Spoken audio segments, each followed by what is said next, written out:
So TJ, tell us about your clash with Dizzy Bear and what happened there. Yeah, I don't want to say that I'm regretful about that, but it was in the period that I was still in this dark place of dichotomy between the right wing and Democrat and Democrat, Republican, Democrat, Republican. Before Bernie, I hadn't even any idea that the word socialist existed. I didn't know what was left, what was right. I had no idea before Bernie.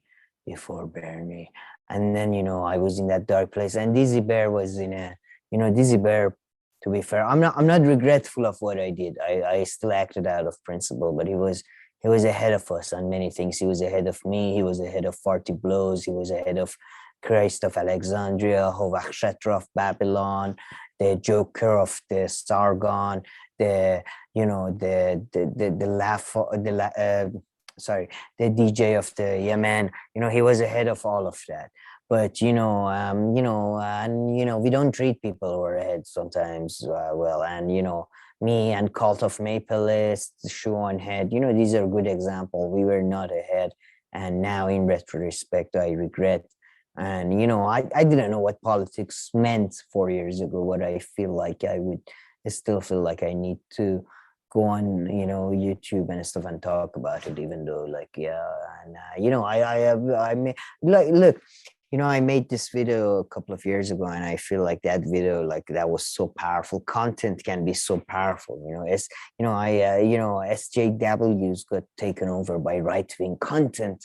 It can change. I don't know if that changed the course of Trump election, but it probably might have.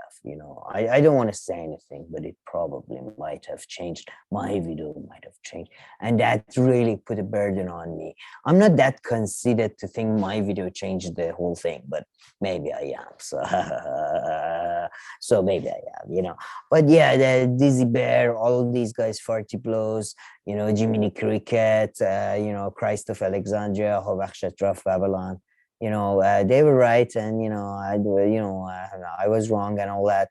And I'm not that conceited, but but I still think I don't know what most things are political vocabulary wise, but I think I should talk about it because I'm not interested in online personalities and that sort of thing, but I am interested in being one and making money, all that.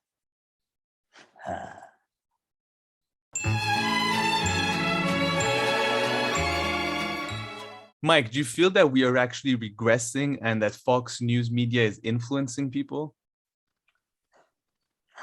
That is such a good question, guys. That is such a good question. I genuinely think we are, and you can see it in many ways that we're regressing and going back.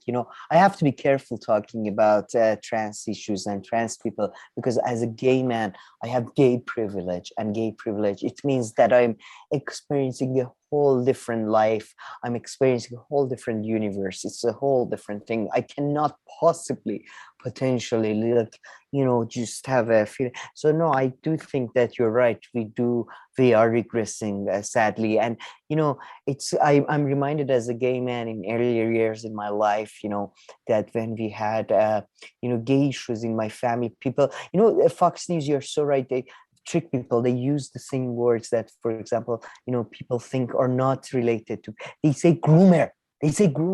And you think groomer has nothing to do with pedophile. But I remember going to my family members and I tell them, they espouse the same thing. They say the same thing that Fox News people tell them. And it's not sometimes from Fox News, it's sometimes from their friends or from people in the streets, from random shop owners and stuff. And I used to tell them, what are you saying? What are you saying? Are you saying I'm a groomer? Are you saying I'm a groomer?